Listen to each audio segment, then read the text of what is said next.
আমাদের গ গ গতে কি বলছে, পৃথিবীর ঘূর্ণনের জন্য 70 ডিগ্রি অক্ষাংশে বস্তুটির রৈখিক বেগ কত হয়। এই অঙ্কটা করতে গেলে আমাদের নতুন একটা টপিক শিখবো। হ্যাঁ, মনে রাখবা ঘূর্ণনের জন্য এটা একটু মনে রাখবা। হ্যাঁ, এটা আমি তোমাদেরকে বেসিক এটা পড়াই নাই, কারণ হচ্ছে এটা তখন মানে ওইরকম প্রয়োজনীয় না, হঠাৎ করে চলে আসছে এটা একটা অঙ্কে। তাহলে দেখো ঘূর্ণনের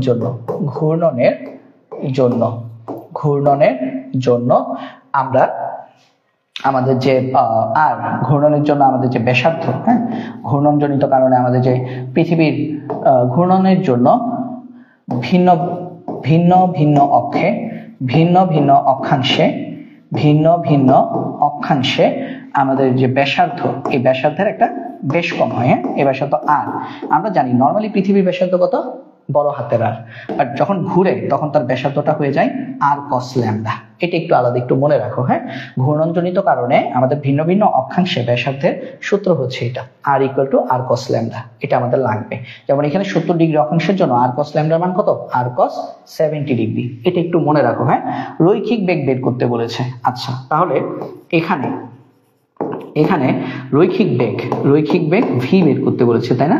রৈখিক বেগ ভি ইকুয়াল টু হোয়াট? তো আমরা 9-10 থেকে একটা সূত্র পড়ে আসছি, তাই না? সূত্রটা কি? এস ইকুয়াল টু ভিটি। আমরা জানি এস ইকুয়াল টু ভিটি। তাহলে রৈখিক বেগ ভি ইকুয়াল টু কত, এস বাই টি। তো ভাইয়া আমরা সূত্র যখন পড়ছি বৃত্তের, পৃথিবীকে একটা বৃত্তাকার টাইপ একটা কিছু, হ্যাঁ, তাহলে পৃথিবীর ক্ষেত্রে আমাদের এই এসটা কিসের সমান, বৃত্তের পরিধির সমান 2 পাই আর ডিভাইডেড বাই টি। এখন আমি তো অলরেডি আর এর মান কত বসিয়ে দিয়েছি, ঘূর্ণনজনিত কারণে এই আর সমান কত আসবে, আর cos lambda divided by T. এখন এখানে আমরা মান বসিয়ে অঙ্কটা করে ফেলবো। সিম্পল ম্যাথ, ঠিক আছে? জাস্ট একটার কথা মনে রাখো যে পৃথিবীর ঘূর্ণনের জন্য ভিন্ন ভিন্ন অক্ষাংশে ব্যাসার্ধের যে মান স্মল আর ইকুয়াল টু হচ্ছে আর কস ল্যামডা। ওকে, বাকি সব তো ঠিকই আছে। তাহলে এখানে আমরা জাস্ট মানগুলো বসিয়ে দিই। তাহলে আমরা লিখবো বা রৈখিক বেগ ভি ইকুয়াল টু আমাদের তাহলে কত আসতেছে, রৈখিক বেগ ভি ইকুয়াল টু আমাদের আসতেছে 2 পাই আর প্লাস 2 পাই আর কস ল্যামডা। তাহলে 2 পাই আর এর মান কত, দেখো প্রশ্নে দেওয়া আছে আর এর মান হচ্ছে আমাদের 6.4 × 10⁶ মিটার। হ্যাঁ, জাস্ট মানগুলো বসিয়ে নিবা। 6.4 × 10⁶। ল্যামডা কত আমাদের 70 ডিগ্রি। হ্যাঁ, উত্তর অক্ষাংশে 70 ডিগ্রি, ল্যামডার মান 70 ডিগ্রি। আচ্ছা, তাহলে আমাদের আর টি কত বলতো, টি হচ্ছে 24 ঘন্টায় একবার প্রদক্ষিণ করে। তাহলে টিটা হচ্ছে এখানে পর্যায়কাল টি, ঠিক আছে? তাহলে টিটা আমরা এইভাবে না লিখে এটাকে আমরা ক্যাপিটাল টি দিয়ে প্রকাশ করি, তাহলে আমাদের পরবর্তীতে বুঝতে সুবিধা হবে। এখানে টি মানে হচ্ছে আমাদের পর্যায়কালের টি, ঠিক আছে? তাহলে আমরা এখান থেকে লিখবো 2 পাই আর এর মান কত, 6.4 × 10⁶ ইন্টু কস ল্যামডার মান কত, 70 ডিগ্রি ডিভাইডেড বাই টি কত, টি হচ্ছে 24 ঘন্টা, 24 × 3600 সেকেন্ড। ঠিক আছে, টি এর মান হচ্ছে 24 × 3600 সেকেন্ড। তাহলে এখান থেকে হিসাব করলে আমাদের হচ্ছে 70 ডিগ্রি অক্ষাংশের ঘূর্ণনের জন্য রৈখিক বেগ চলে আসবে। তাহলে রৈখিক বেগ কত আসবে, 2 পাই ইন্টু আর এর মান কত, 6.4 × 10⁶ ইন্টু cos 70। হ্যাঁ, cos 70 ডিভাইডেড বাই হচ্ছে 86400 সেকেন্ড, 24 × 3600। এটা কত আসবে, এটা আমাদের হিসাব করলে এটার ভ্যালু আসতেছে আমাদের 159.18, অর্থাৎ 159.2 এত মিটার পার সেকেন্ড। রৈখিক বেগ 70 ডিগ্রি অক্ষাংশে আমাদের রৈখিক বেগ আসতেছে 169.2, ঠিক আছে? 169.2 মিটার পার সেকেন্ড। তো আশা করি এইটা সবাই বুঝতে পেরেছো। হ্যাঁ, ভেরি সিম্পল ম্যাথ। এই যে দেখো, আমি একটু ছোট করে দিই তোমাদের জন্য। দেখো, এটা হচ্ছে ম্যাথটা। হ্যাঁ, কি বলছে, পৃথিবীর ঘূর্ণনের জন্য 70 ডিগ্রি উত্তর অক্ষাংশে বস্তুটির রৈখিক বেগ কত। তাহলে 70 ডিগ্রি অক্ষাংশে উত্তর অক্ষাংশে বস্তুটির রৈখিক বেগের সূত্র আমাদের ঘূর্ণনের জন্য ভিন্ন ভিন্ন অক্ষাংশে ব্যাসার্ধের সূত্রটি একটু মনে রাখবা কষ্ট করে। R equal to R cos lambda, রৈখিক বেগ ভি ইকুয়াল টু হোয়াট? আমরা 9-10 পড়েছি S equal to VT, V equal to S by T. বৃত্তাকার বৃত্তের ক্ষেত্রে এস ইকুয়াল টু কি, পরিধির সমান। তাহলে 2 পাই আর সমান কত, আর কস ল্যামডা, আর টি মানে কি, পর্যায়কাল টি। মান বসিয়ে দিবা, অঙ্ক শেষ।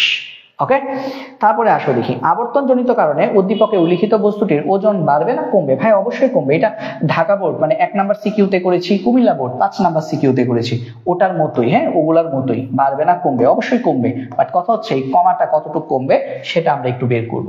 খেয়াল করো, জি এর সম্পর্ক স্থাপন, একজন পদার্থবিদ পৃথিবীর ঘূর্ণনের সাথে অভিকর্ষজ ত্বরণ জি এর সম্পর্ক স্থাপনের জন্য 70 কেজি ভরের একটি বস্তুকে ভূপৃষ্ঠে 70 ডিগ্রি অক্ষাংশে রাখলেন। পৃথিবী নিজ অক্ষে 24 ঘন্টায় একবার প্রদক্ষিণ করে আবর্তন করে। পৃথিবীর ভর দেওয়া আছে, পৃথিবীর ব্যাসার্ধ দেওয়া আছে, মহাকর্ষীয় ধ্রুবক, অভিকর্ষজ ত্বরণ সব দেওয়া আছে। তাহলে আমরা আসলে কি বের করব ভাইয়া? আমরা প্রথমে বের করব বস্তুটির ওজন বাড়বে না কমবে। তাহলে আমরা প্রথমে এক কাজ করি, আমরা হচ্ছে মানে যখন ঘুরবে না ঘুরলে মনে করো ভূপৃষ্ঠে বস্তুটার ওজন বের করব এবং 70 ডিগ্রি অক্ষাংশে ঘূর্ণনের কারণে বস্তুর ওজন বের করব, দুইটা বিয়োগ করব, তাহলেই তো পেয়ে যাব বাড়বে না কমবে। চলো আমরা দেখি, এটা আমাদের অলরেডি আমরা করছি, এটা 1 নাম্বার সিকিউ 5 নাম্বার সিকিউতে আমরা করছি অঙ্ক, ঠিক আছে? তাহলে চলো দেখি যে ভূপৃষ্ঠে, হ্যাঁ এখানে ভূপৃষ্ঠে আমাদের জি ইকুয়াল টু কত? gm by R square. তাহলে বা জি ইকুয়াল টু কত? মান বসাও, জি কত? 6.673 ইন্টু 10 ইনভার্স 11। এম কত ভাইয়া? এম হচ্ছে 6 into 10 to the power 24 gm। R কত? আর হচ্ছে 6.4 into 10 to the power 6, 6.4 into 10 to the power 6 whole square, gm by R square. তাহলে বা স্মল জি ইকুয়াল টু কত? স্মল জি ইকুয়াল টু আমাদের কত আসবে? চলো দেখি, এটা তো 9.80 আসে তাই না? তারপর আমরা একটু চেক করি, হ্যাঁ 6.673 ইন্টু 10 টু দি পাওয়ার -11, যা আসে এক্স্যাক্টলি সেটাই বসাবো। 6 ইন্টু 10 টু দি পাওয়ার 24, হ্যাঁ 6 into 10 to the power 24 divided by 6.4 into 10 to the power 6 whole square. এটা আসবে আমাদের 9.775, যা আসে তাই বসাবো, 9.775 মিটার পার সেকেন্ড স্কোয়ার। এখন বস্তুটার ভর কত? 70 কেজি। তাহলে আমরা লিখবো সুতরাং ভূপৃষ্ঠে ওজন, সুতরাং ভূপৃষ্ঠে আমাদের ওজন, বস্তুর ওজন কত? W equal to mg। তাহলে m কত? 70 কেজি ইন্টু 9.775। তাহলে এটা হিসাব করলে আমাদের কত আসবে? নিউটনে আসবে আনসারটা। তাহলে নিউটনে কত আসে? ইন্টু 70, 684 তাই না? আচ্ছা 684.2, 684.2 নিউটন। হ্যাঁ ডিজিট একটু এদিক ওদিক হতে পারে, ওটা ব্যাপার না, 684 আসলেই হবে। আচ্ছা এটা গেল ভূপৃষ্ঠে। এখন আমরা বের করবো কি? পৃথিবীর ঘূর্ণনের জন্য আবর্তনজনিত কারণে 70 ডিগ্রিতে। আচ্ছা আবার আবর্তনজনিত কারণে আমাদের অভিকর্ষজ ত্বরণ জি ল্যামডা, আবর্তনটা কোথায় হয়েছে? 70 ডিগ্রি অক্ষাংশে, জি মাইনাস ওমেগা স্কোয়ার আর কস স্কোয়ার ল্যামডা। ঠিক আছে, এখন জি কত? জি আমরা পেয়েছি 9.77, এটা দেওয়া আছে 9.77।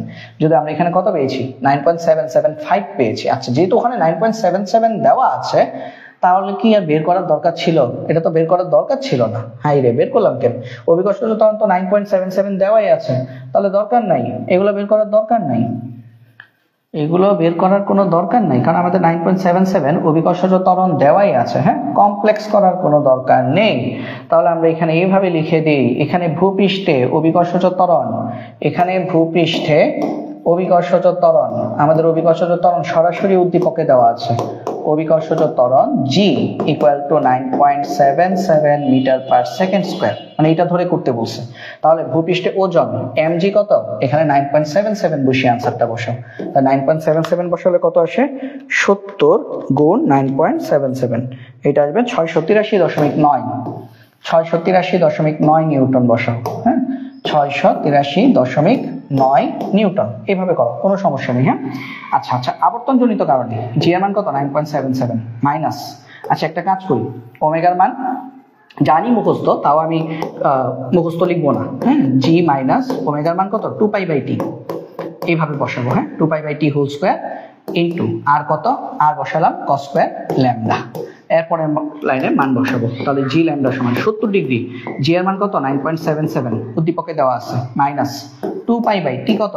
প্রশ্নে বলা আছে 24 ঘন্টায় একবার ঘোরে, তাহলে 24 into 3600 whole square into R কত? আর হচ্ছে 6.4 into 10 to the power 6 metre into cos square lambda কত? ল্যামডা হচ্ছে 70 ডিগ্রি। এখন অঙ্কটা করো, তাহলে জি ল্যামডা সমান কত আসবে? জি ল্যামডা সমান আসবে 9.77 মাইনাস 2π ডিভাইডেড বাই টি হচ্ছে 86,400, মানে 24 ইন্টু 3600 আর কি। হ্যাঁ তাহলে 86,400 400 তার উপর কি হোল স্কয়ার ইনটু আর কত 6.4 into 10 to the power 6 into cos square lambda মানে cos 70 ডিগ্রি হোল স্কয়ার, হিসাব করলে আসবে 9.766 এত মিটার পার সেকেন্ড স্কয়ার আসবে। তার মানে সুতরাং আবর্তন জনিত কারণে ওজন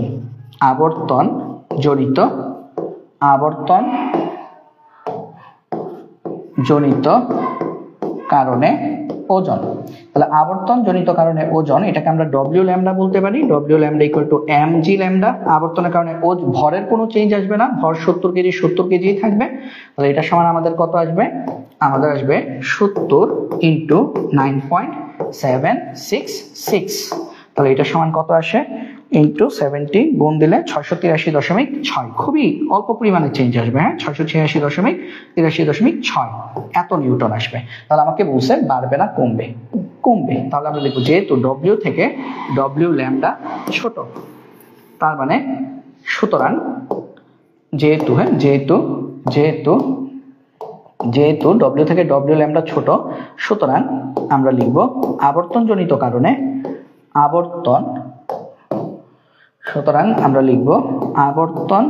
জনিত কারণে ওজন কমবে। হ্যাঁ, ওজন কমবে। কতটুকু কমবে সেটা লিখে দিই, ডব্লিউ মাইনাস ডব্লিউ ল্যামডা পরিমাণ। যার আনসার আসবে উপর হচ্ছে 683.9, 683.9 মাইনাস 683.6, তার মানে 0.3 নিউটন এই পরিমাণ কমবে। আবর্তন জনিত কারণে 0.3 নিউটন পরিমাণ কমবে।